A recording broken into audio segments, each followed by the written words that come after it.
Magandang gabi, ako po si Trixie Cruz-Angeles. Medyo mahina ako magsalita ngayon kasi inuubo po.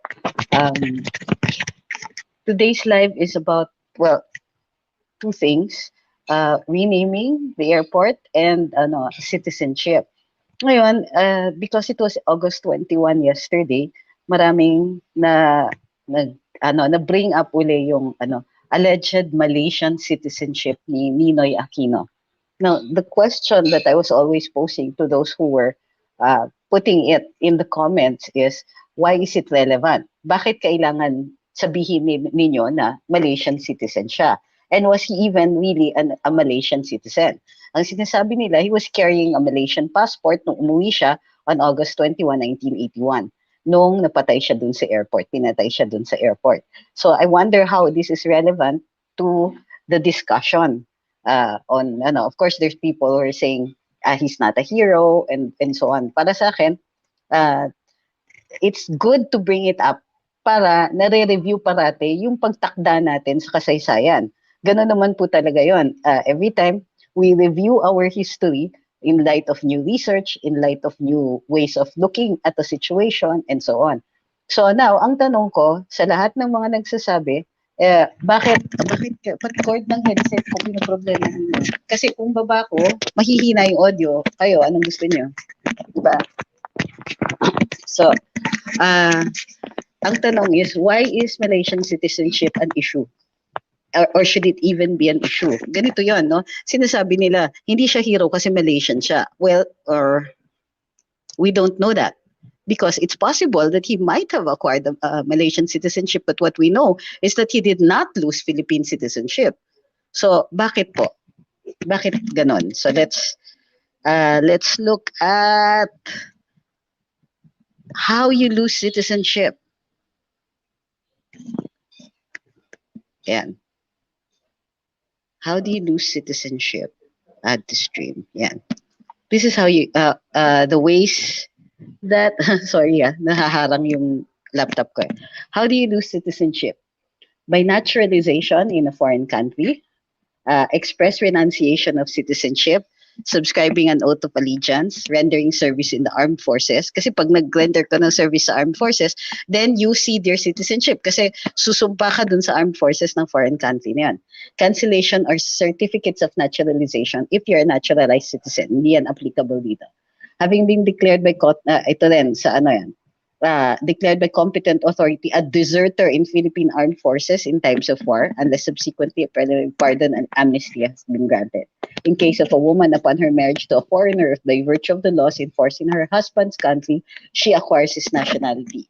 Pero may subsequent laws na tayo that allow us to reacquire or ipa-recognize uli yung citizenship dito sa bansa. That's why we have what are so-called dual citizens.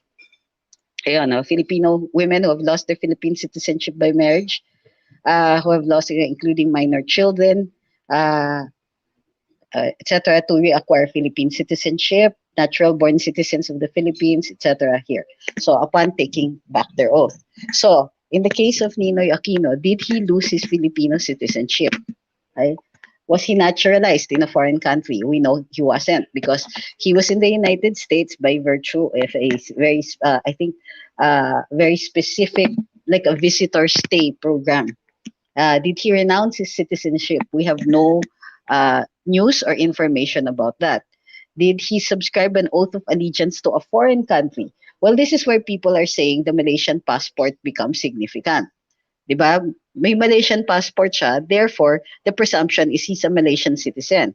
But I think the question more appropriate is, did he lose his Filipino citizenship? As far as I remember, during that time, the Malaysian passport was forged. Kasi ayaw niya malaman ng Philippine authorities na pauwi siya.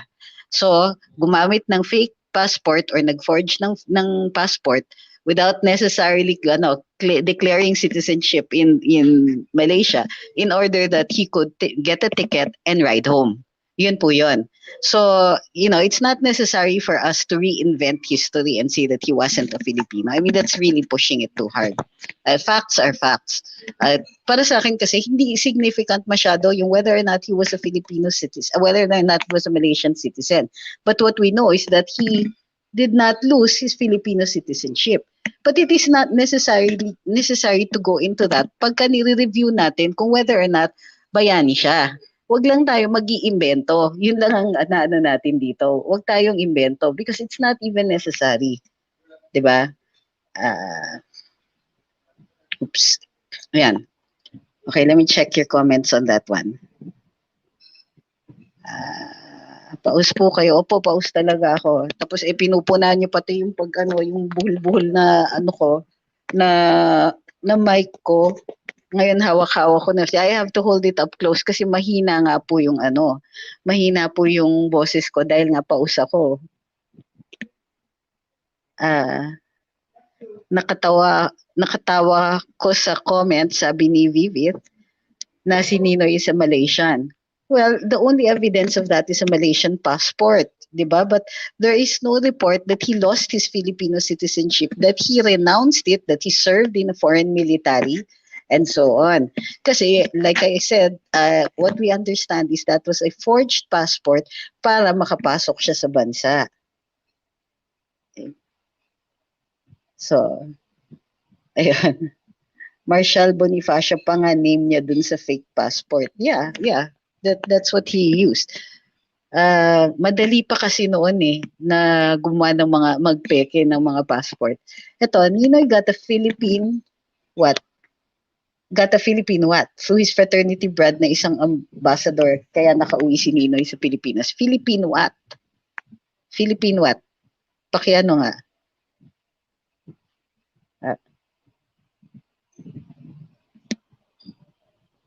Let me see the other comments. May legal case pa ma-file if pineke niya ang Malaysian passport or Philippine entry niya. Say falsification. Yeah, if he was alive, that's a criminal case. Wala na yung criminal case na yan dahil patay na siya. And ang magpa-file lang nun yung sa Malaysian government kasi that's a falsification of their national documents, di ba?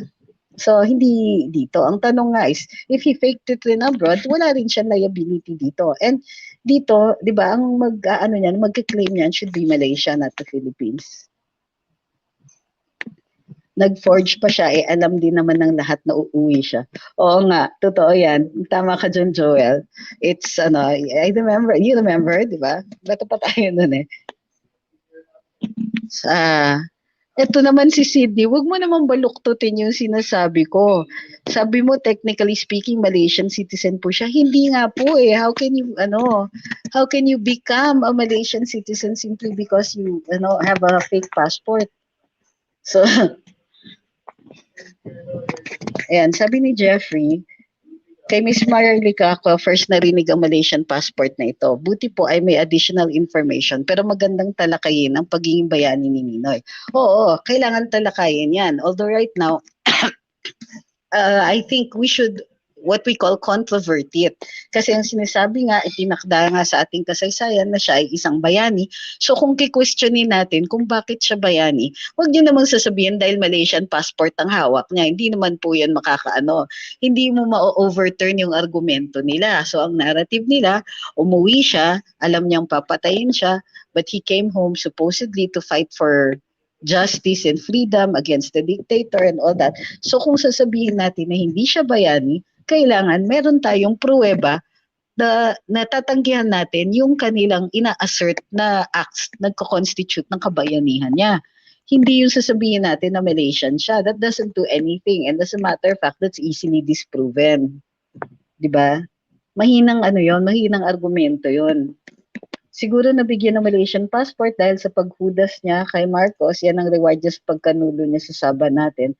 We don't know that, but you're right when you say siguro. Pero what I'm saying is that there are no historical records or even meron tayo lang mga ganyan, haka-haka, chismis, and that's not really a good argument.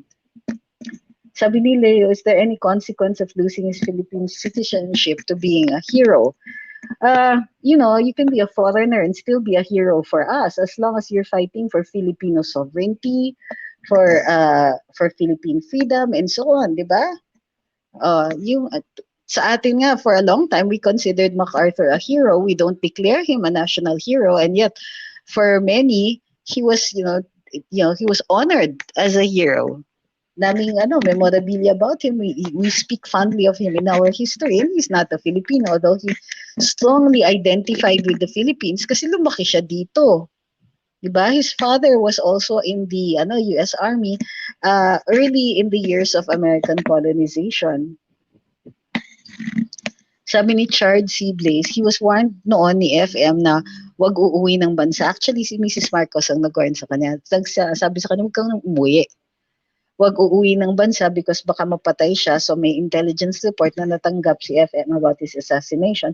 Kaso nagmatigas pa rin ang bayani ng liberal. O yun nga, yung pag-uuwi niya, yun yung kinoconsider nilang one of his acts ng pagkabayani niya.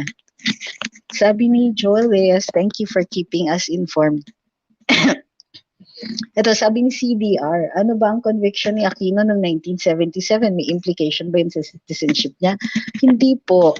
Kasi he was convicted by a military court. If I'm not mistaken, it was General Court Martial Number 1. General Court Martial Number 1 found him liable for, if I'm not mistaken, rebellion. And since it was martial law, it was a court martial. So, hindi naman siya with the military, so hindi siya mako-consider na deserter. Yun po kasi yung closest. Was there a story that Malaysian government helped him with the passport? Kung sa bagay, puro manual yung passport dati, kaya madaling i-fake. Oo. It's that's the prevailing stories that he used the fake passport so that he could sneak back into the Philippines and then in spite of all the warnings against him. At syempre, pinabantayan niya siya. So, ang narrative nila is, because he knew that the risks before he went here, he knew he had been warned and yet he went home pa rin. Sabi ni Kinetic Macaria, basta ang alam ko maganda pa din si Jinky. Good evening. Maganda naman si Ma'am Jinky. Bakit ba? Fake passport para lang makauwi sa Pilipinas tapos yung pagkamatay ginawa pang bayani, wala naman achievement. Like I said, kailangan natin ninyo or natin or anybody who's interested, ang bubuwagin natin yung narrative nila. What about his previous acts? Yun ang puntahan natin. Tama yung mga nagsasabi na i-controvert natin, and the best way to controvert it is yung role niya dun sa Plaza Miranda bombing. Diba? Ano ba talaga ang storya doon? Alam ba niya na mabobomba yon? And he only saved himself. Kasi yun po yung umiikot na storya.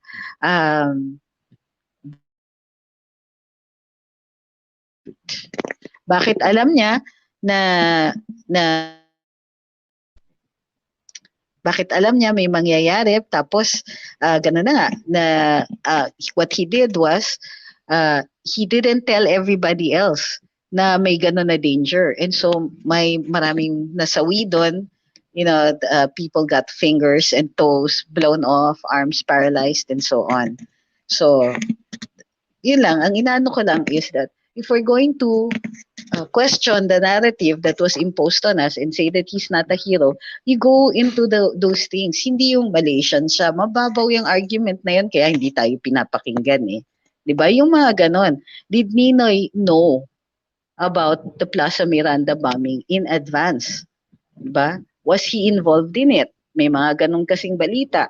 And why didn't he tell the other people there? Bakit siya? He was expected to be there, pero hindi siya pumunta. So, what does that make him? Diba? Ubus yung mga karibal niya? Ganun ba yon? Kasi it's possible to consider na ibang mga tao na nandun could have been his rivals, political rivals, or, something. May mga ganyan. So, dun, yung pagtuunan natin ng pansin, yung mas mahalaga, what he did and he did not do. And in this case, he did not warn the other people who were in Plaza Miranda that a bomb was going to go off when he allegedly knew about it.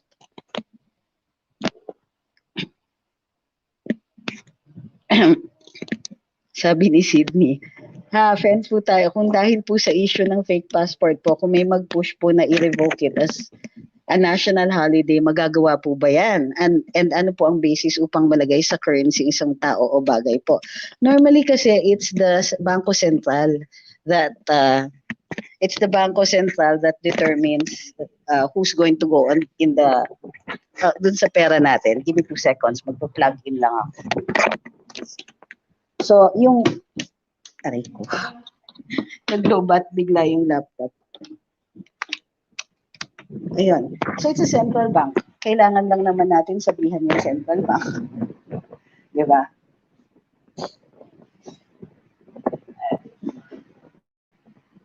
Double check ko lang itong ano natin. Itong isang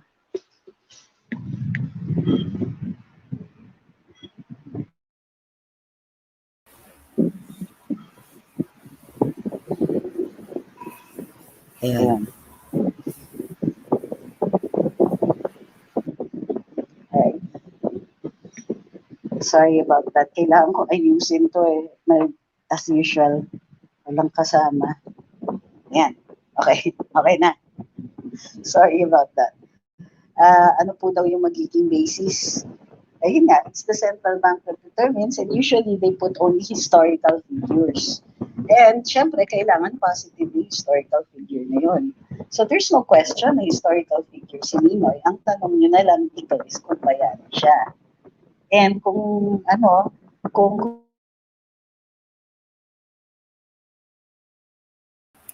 kung questionin natin yung pagkabayani niya, eh di ba, ang mahalaga is bubuwagin nyo yung argumento ng kabila na bayani siya.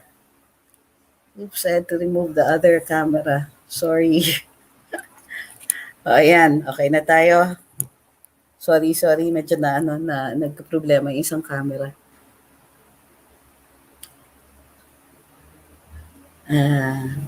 Sabi ni Ray Jude, parang si ex-Senator Enrile ang masagot niyan sa tunay na nangyari. Bakit napas lang si Ninoy? Siyang defense minister sa panahon ni FM at may mga intel siya na nalalaman siya. Oh, but would he want to do that? Kayo, you need to gather that sort of evidence. What I'm saying is, bakit sinasabi nyo, si Enrile may alam niyan? Well, let's check his memoirs, what he said about Ninoy. He did say that former Senator Benigno Aquino was involved with the left movement. And so he had intel about that. So that's where we can also look.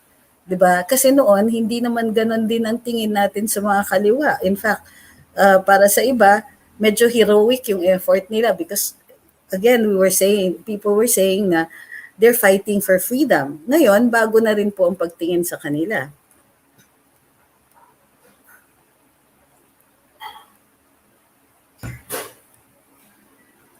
Okay. One thing is not clear, who assassinated Ninoy? Yes, I agree. It's not clear who assassinated Ninoy. Totoo yan. Up to now, we have no idea.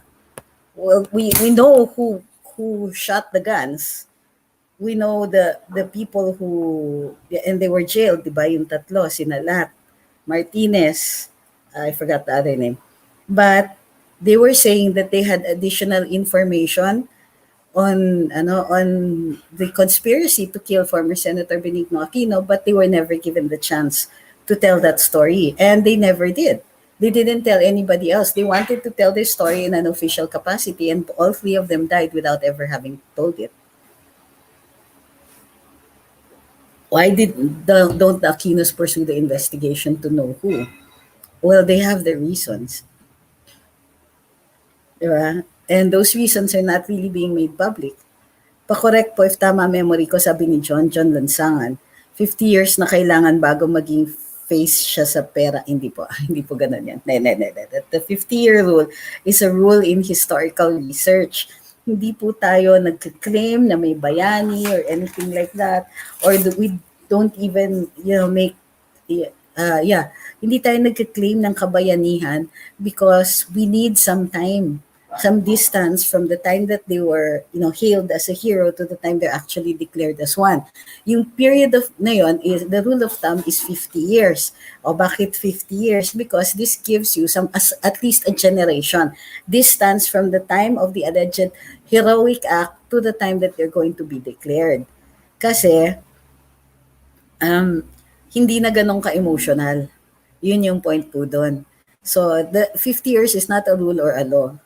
Sabi ni Linus Kyle, attorney upgrade na kayo to podcast or streaming mic para mas maganda audio. Bibigyan niya kami. Dami niyang reklamo ah. Stina Robert says, parang EDSA 1 lang. Yan, darating ang panahon, mawawala ng visa dahil wala na rin naniniwala. Well, yeah, I get that. Pero para sa akin kasi, if we're going to discuss and we're going to argue, kailangan may basihan yung ating discussion at yung ating mga argument. So, siguro naman we all agree that this Malaysian thing might not be the smartest reason for anybody to claim that he's not a hero. What you go into is the alleged heroic acts. Did he really do it? Two, what were the alleged motivations behind them? Those will matter, di ba? Some people are accidental heroes, some people are deliberate heroes, and some people, you don't even need to question anymore. It's evident to everybody. But at the time, 1983, it was, most people were thinking, oh my gosh, they killed Ninoy. Ganun yung reaction po, almost to a man, oh my gosh, they killed Ninoy. But it wasn't, it was always, they killed Ninoy. Who did? Nobody really found out. Para dun sa hindi pa po nagle-like and share, don't forget to like and share. At saka kung hindi pa kayo nagko-follow sa Luminous, don't forget to follow. Don't forget to subscribe sa YouTube. What happened to Ninoy's conviction and he was sentenced to death? Why was he able to go to the US and not come back to the Philippines after his heart bypass operation? Did he seek asylum sa US? He and his family stayed there for some time. I think they were there for about 3 years. He was convicted by a military tribunal. He was sentenced to death and he was imprisoned and he did a lot of things pa. Hunger strike. He ran for Batasang Pambansa from his jail cell. He was able to go to the US through the efforts of Mrs. Marcos. She paid for the trip and for the bypass operation because, he would die without that operation. Pero he was told, huwag ka nang umuwi. Pumunta na kayo sa States. And then he came back. Relentless says, kung hindi ba napatalsik si Marcos, maaari ba na ang presidente natin ngayon ay Marcos pa rin? Well, we don't know that. Mahirap magsabi ng would have been, could have been mga ganyan medyo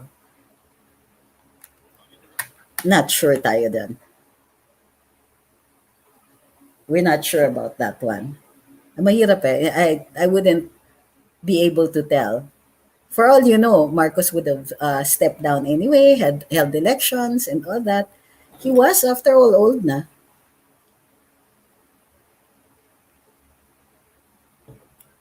Ito.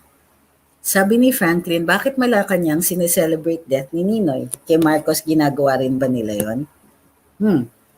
Well, like I said, si Ninoy kasi tinagurian nilang hero immediately after, which also violates the getting some distance to it. Although, I don't doubt that it was deliberate. Dineclare siya kagad. So, there were, if you do your research, you read as many books as possible, everybody who writes about the August 21 incident, most people, the early writers weren't really very objective. Habang tumatagal po, mas nagiging objective yung mga sinusulat. So in probably a few more years, we're going to see better versions of what happened and why people reacted a certain way. You also have to understand na walang social media noon, di ba? So we got our information. There were the official organs of distributing information, the newspapers and television, supposedly that were all allegedly co-opted by the government under Marcos. And then there was what we call the mosquito press. Ito yung this is where the inquiry started with Tita Leti Magsano and si Ma'am Egi Apostol and all these other people, mostly women journalists who were writing about things that reported in the major publications. So they were providing a balance to all that. You also have to understand that there was so much emotion surrounding those events that an objective writing of it by the people who participated in it, that might not be possible. It could not have been possible at the time, di ba? Ma'am Pinay says, August 21 seems to be a public holiday that is irrelevant now. How do we repeal non-working public holidays? Is it through Congress or presidential decree by the sitting president? Whether or not there's going to be class or school, o yung holiday na ganon, is determined by the president. But yung significance, the president usually, so pwede namang hindi. Like there are other days that August 21 has always been a working holiday, mga ganon. February 25, di ba? Working holiday, all that. I think what we need to do is to determine whether those dates are significant to us as a nation. And that will determine the importance, and its importance will determine whether or not it's going to be a holiday. Okay? Need po ba ng batas sa Congress to be declared a hero? That's a big debate. Okay? In theory, yes. Pero dapat may input ng National Historical Commission. Ganito po kasi yun. It's very dangerous na batas yung magde-determine kung sino mga heroes natin. Sino ba yung mga nasa legislature natin? Di ba mga politiko? Mamaya kaliwat kanan, i-declare nila yung mga kamag-anak nila ng mga heroes. Di ba? So we don't want that to happen. That's why we don't subscribe to heroes being declared by Congress. Maybe Congress can recognize achievements of certain people, pero usually it is the Historical Commission that should declare or should recognize the heroism of a person. And they usually do that after some distance has been gained from the time that that person committed their heroic acts. Sabi ni Lenny Presto, kung presidente pa rin si Marcos till now, wala siguro ako sa abroad para magsilbi sa mga Arabo.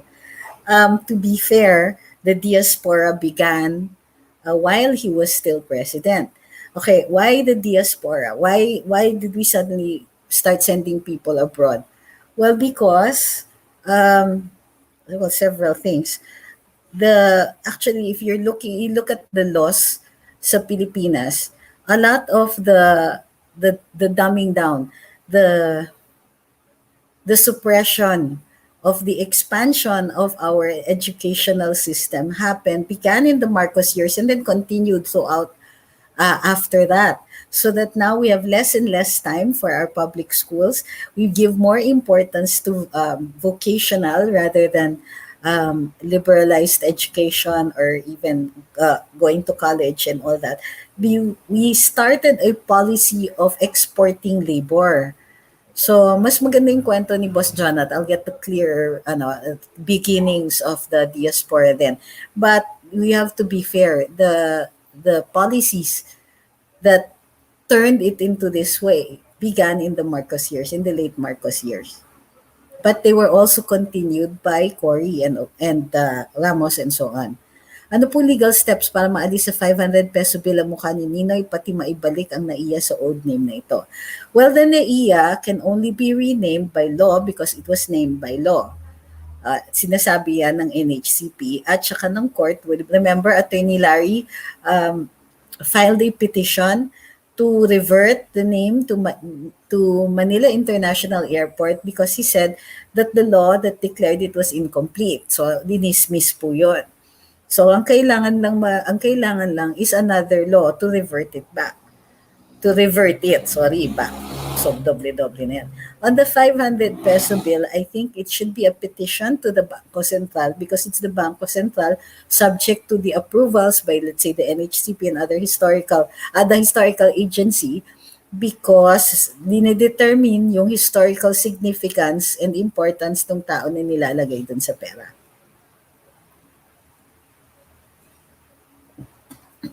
Ito, sabi ni Joseph Bromel Bayangos, during our time, is it possible na maging hero ka habang buhay ka pa? Ano ba relevance ng pagiging hero? Well, meron tayong mga heroes that are awarded the Medal of Valor. So, sa AFPN, yung mga sundalo natin who at great risk to their lives or, danger to their lives, yung talaga mamamatay dapat sila, they commit acts of heroism in the battlefield. So, yung mga yon, heroes sila, and many of them have been awarded while they were still alive. Ang mga national artists natin are almost at the level of hero because they are, these are called state awards. So, Medal of Valor, National Artist, National Scientist, Gawad Manlilikha ng Bayan awardees. These are state awards, and they're awarded for particular recognition in their fields, the achievements in their fields. So yes, pwede yun. But we don't, uh, reduce it to the term hero. We state for all the world to know the achievements. So ikaw, for halimbawa, national artist, my favorite, Eddie Romero, is national artist for cinema. Nung buhay pa siya, when he walks into a room, even the president has to stand up. So, yun ang pagkikilala natin. And in that sense, they are our heroes. Same with national scientists, Medal of Valor awardees, and Gawad Manlilikha ng Bayan awardees. Shard says, what if Ninoy was never assassinated? Ano mangyari sa tingin mo? Do you think he could be the next president after Marcos? And ano mangyayari sa bansa if Ninoy were alive? Marami, yung mga what ifs na yan, I don't know if there are any real answers to that. Pero ganito po yun. Para sa akin, ha? I used to say that to people who say, oh, ang galing-galing mo and all that, I hope I never live long enough to disappoint you. Now, some people, because their life is cut off at a certain point, at the pinnacle, let's say, of their achievements, they don't live long enough to disappoint us. My feeling is that, like with any other politician, people who live longer have more opportunities to disappoint us. So, tingin ko, he became a hero at the right time, or he's considered a hero at the right time because that was it. They cut it off. Whoever it is who killed him, they cut it off at that point. And then, wala na. Diba? He did not live long enough to disappoint us or for us to see what could have been. Sabi, hi, thank you kay Ma'am Jackie. Sabi niya, please be safe. You seem to have a cold. Sorry, late naka-open. No problem, ma'am. Thank you. Okay, thank you rin kay Nathaniel Quintos for the super sticker.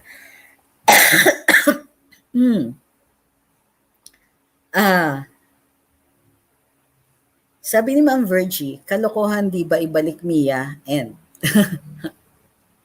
well, I like how succinctly you put it. Sabi ni Joy, instant hero. Ano yan? Just add water?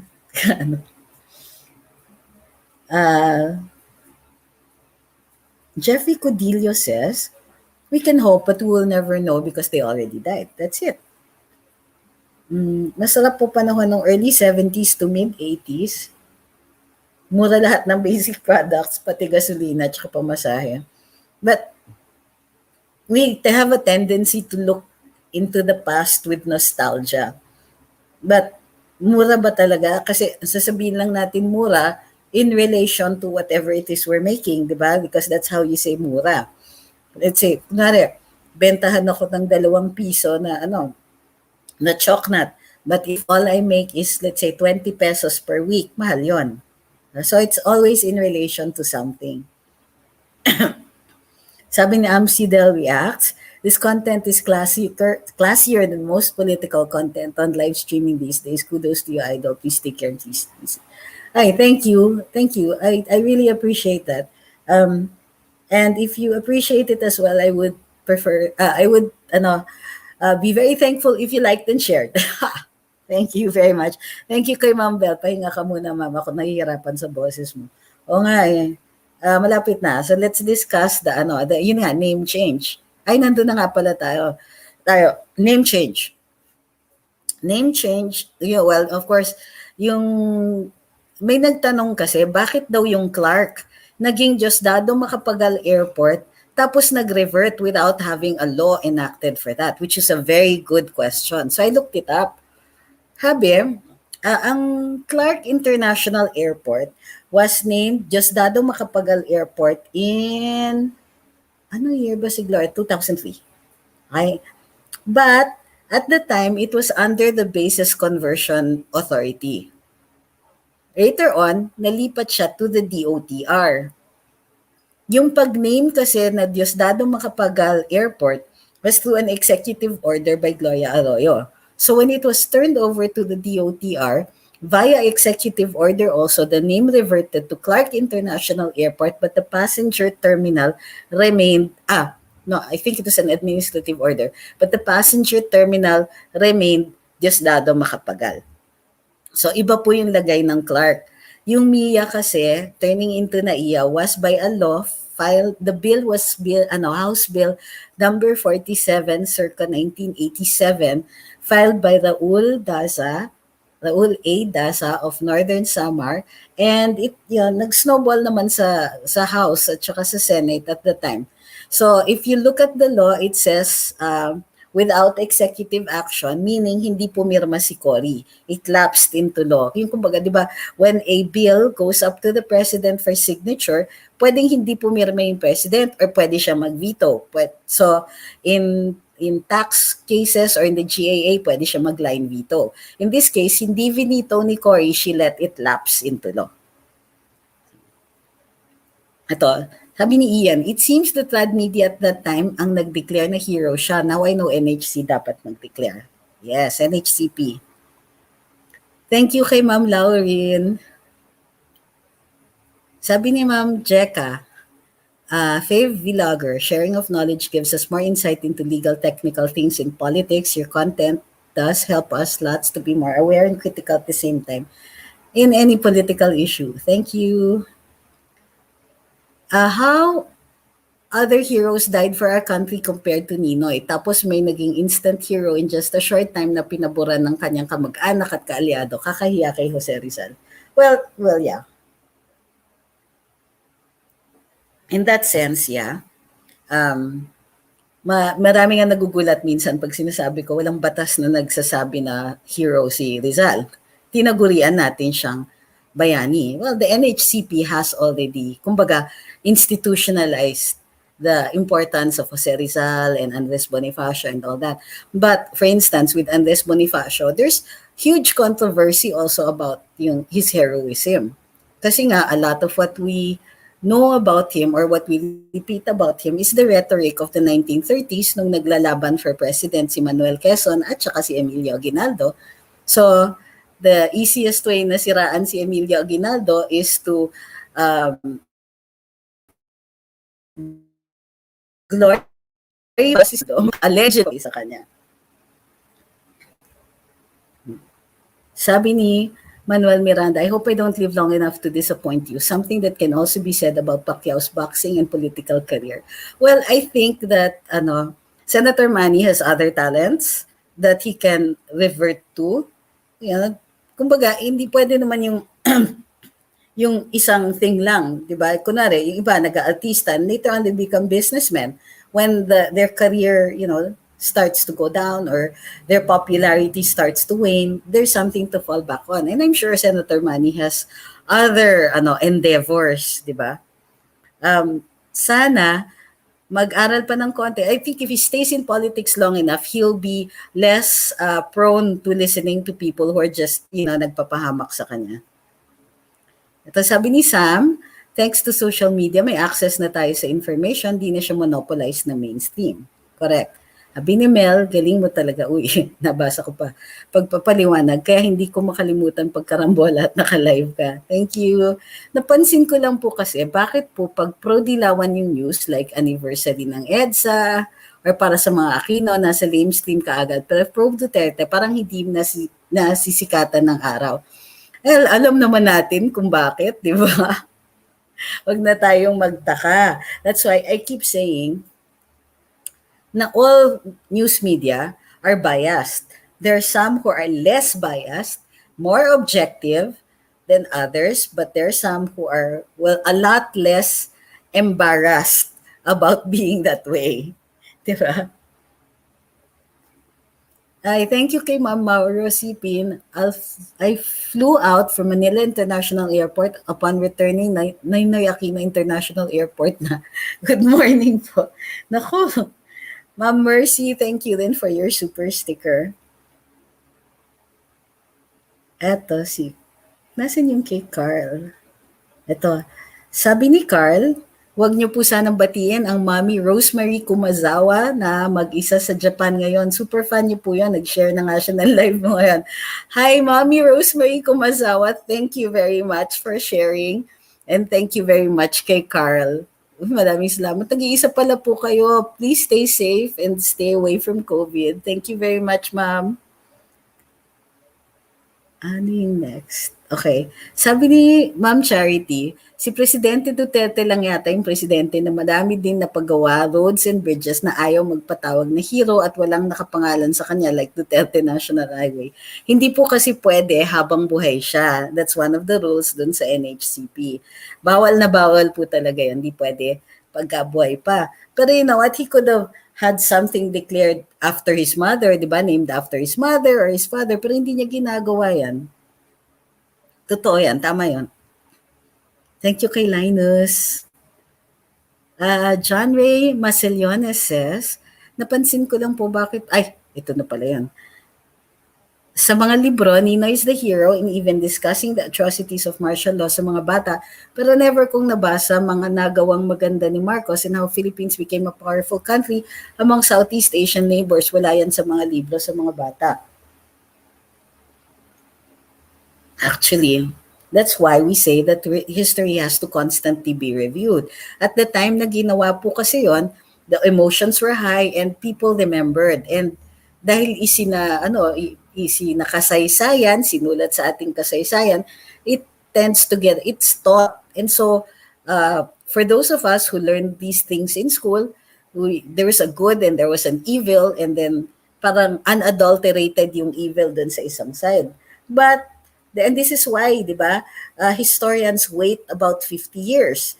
This is why. So, tingnan nyo na, ngayon, as compared to how people thought before, tayo ngayon, medyo nagka-question na tayo.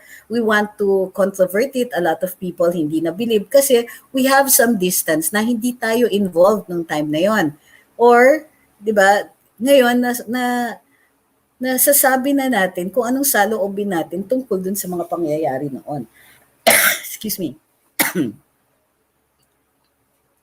Sabi ni Jack, wala na dapat patunayan si Manny Pacquiao. Marami na siyang karangalan na binigay sa boxing para sa Pilipinas. Kaya it's time to retire and spend time with his family. Well, para sa akin, yeah, pambansang kamao pa rin siya. And I think that, he just pushed it a little too far. Di ba parating may danger na gano'n, tawag natin a bridge too far? We've gone just a bridge too far. If he stopped before this loss, then that wouldn't have been a problem. He retires as a champion. Pero because he pushed it, now he has to consider, will he fight again or will he end his career here with a loss? So, and then he also has to consider what he's going to concentrate on. Yung politika ba niya o yung pagiging sportsman niya, pagiging boksingero niya. So, medyo crossroads siya ngayon. That's why I think that he's taking time out na mag-isip muna kung anong gagawin niya. Sabi ni Cesar Cardona, Victor Corpus already said na may kinalaman ng NPA sa pagsabog sa Plaza Miranda. And I think Nino knew about it, kaya dapat tanggalin ang pangalan niya sa MIA. That's one good argument. But, it has to be substantiated. Let's wait for our historians. Buti na lang di ako nanood ng mainstream media. Sabi ni Relentless. Sabi ni Ma'am Charity, nabasa ko na pala yan. 1983 plus 50 years or so sa 2033 malalaman natin yung bayani nga ba talaga. Yes, but we can start now. We can start questioning. Bakit nga ba?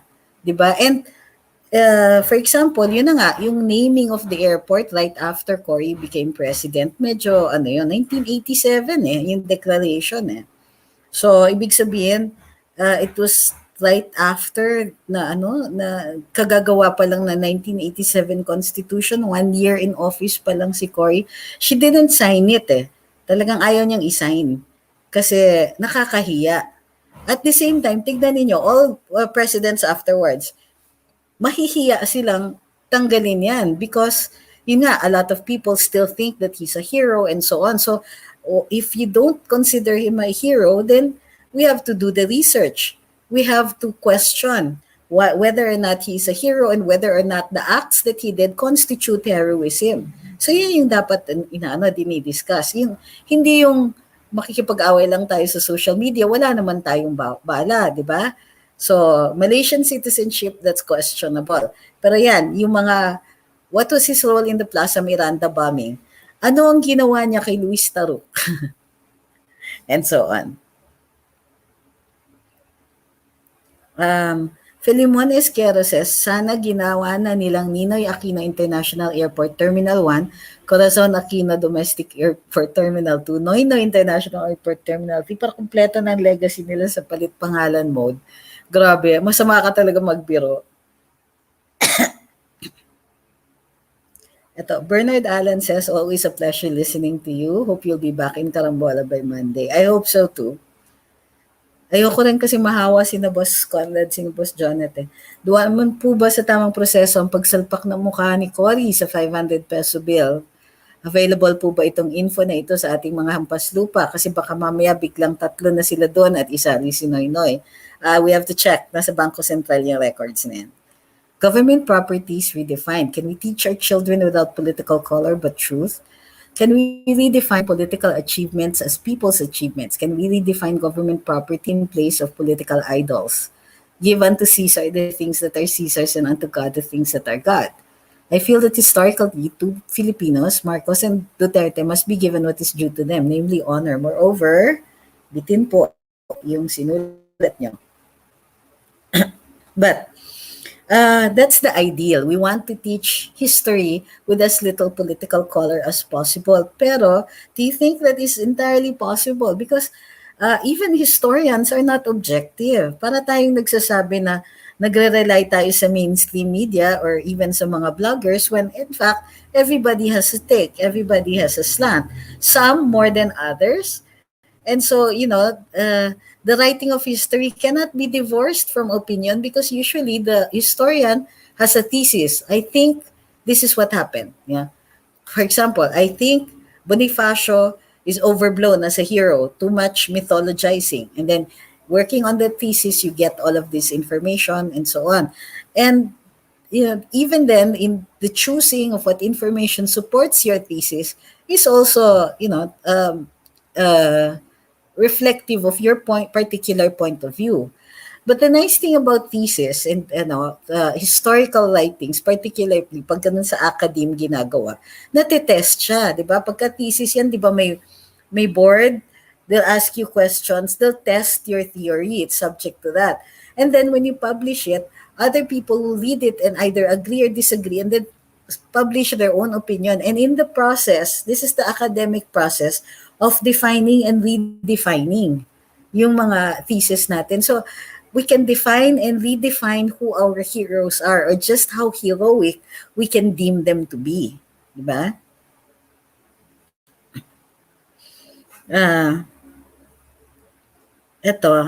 Sabi ni Sir Mauro, sabi ni Mr. Pacquiao, totoo bang he was not allowed to fight at Rio because of his style of boxing? Isn't it he refused to go?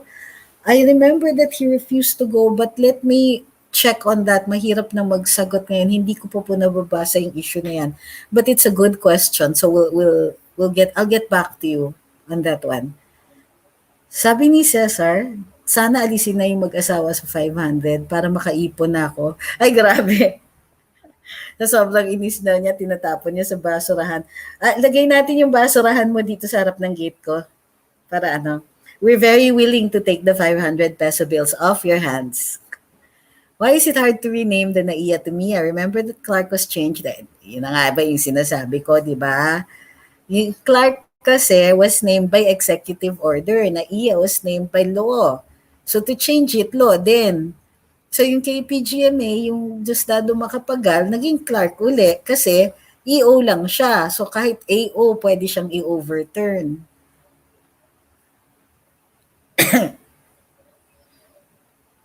Sabi ni Legendary, tingin niyo ba may chance pa manalo sa president si Pacquiao after siyang matalo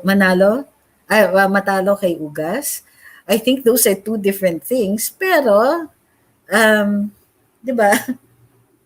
I don't know. I think he doesn't, yung pagkatalo doesn't convince anybody to vote for him. On the other hand, we don't know how many people are already convinced to vote for him. We thank you kay Ronelson Sanchez. Ito, sabi ni John Ray, na-remember ko tuloy yung sinabi ni former Senator Enrile with BBM nung sinabi niyang history is distorted to favor one group. Yeah, in that sense, yeah. But now, with the internet and research being easier, I think that's going to change. Sabi ni Vivith Andalahaw, sabi ni Manny Pacquiao, half Spanish siya. May nabasa ako na news, totoo kaya? Well, he says his grandfather is Spanish, which means that, unless his unless his Spanish grandfather married also a Spanish woman, then he would possibly be half Spanish. I don't know about his genealogy, but I doubt if having a Spanish grandfather without some other Spanish ancestor like his Spanish grandmother, he would be half, di ba?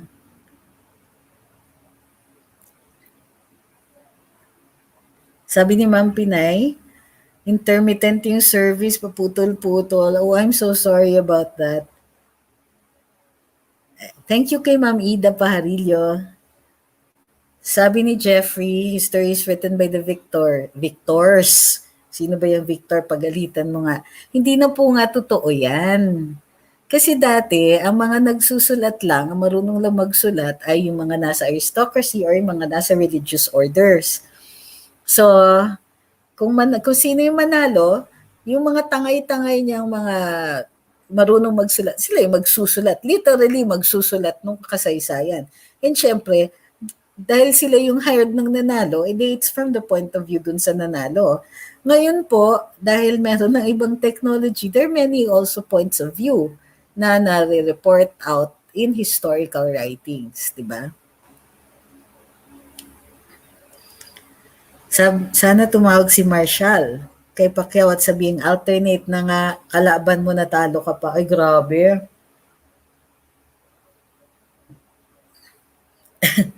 Half Spanish, half bred. Grabe kayo. According to TP last week, pwede jumoin si Pacquiao sa Rio Olympics and indeed he begged off to focus on his political career instead. Well, yeah. There you go. Diba? Ayan, sabi ni Resh, pahinga mo na lalamunan mo para sa karambola bukas. Excited in your topics. O sige, let's check 3 more questions or comments. Ulysses says, Pacquiao should have stopped boxing while he was riding high after that last win. Saan kaya niya nakuha yung pagka-Spanish niya? Napeke din. I don't think anybody has ever accused Senator Pacquiao of being a math genius, but Mark De Jesus says, we understanding writings ng history about martial law and Ninoy base sa gustong ipakita at unawa ng writers. But why is it na kapag may nagko-contest ng mga pangyayari at may lumalabas na ibang testimony, they call it revisionism? They have to protect what they have already created, di ba? Ganun lang yun. It's like pagka kini-question yung nag-publish ka na ng libro, andyan na, labasa na yung mga kritiko, you get defensive. Tingin ko ganun din po yun. They have to defend it and they also get defensive. Sabi ni Jel, a father once said to his son joining a game, if you lost although you ran, work harder at it. If you work hard at it but you still lost, then give up.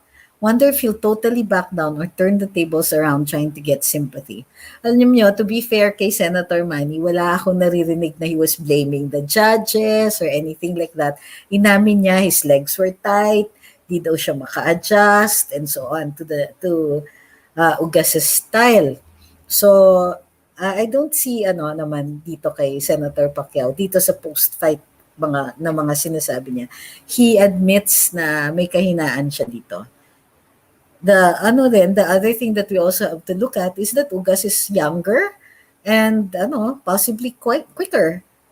And di ba ang sabi ni Ugas, 2 weeks lang daw siya nag-training. Ma'am Jackie says, team replay na naman ako ng Karambola at Tambayan kasi umpisa na class, kakamis. Okay, last po, Ma'am Cecilia says, mapanood mo ba interview ni President Marcos after 1983 pag-lift ng martial law? American Reporter nag-interview. Yes, I actually posted parts of it. You can, learn a lot from it kasi sabi ni Apo Lakay, he wants parliamentary government dahil gusto niya ng debate. Yes, but he didn't say federal, did he? May magre-react na naman, itatag na naman ako sa mga ilang mga posts dyan sa kabila. Okay, at last. Next Pinoy boxer to watch is Mark Magsayo, who won by a brutal KO. Earlier in an undercard of Pacquiao-Ugas fight, he has remained undefeated in 23 fights and will fight for the WBO featherweight soon. Oh, we'll have another champion, yay. So the FB fact checkers are fact-checking Manny's overpriced and postponed sports campus in Sarangani. Are they? Well, isa pa ha, remember that the fact checkers are also fact checking, things like Ninoy is a hero and all of that.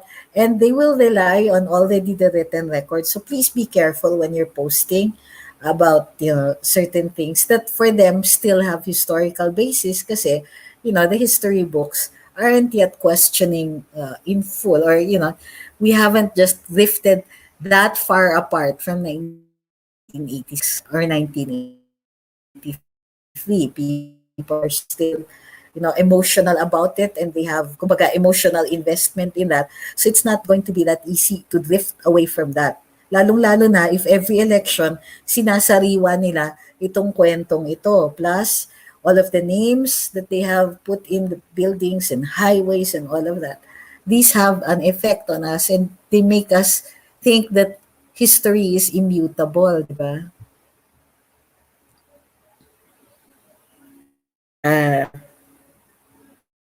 Okay.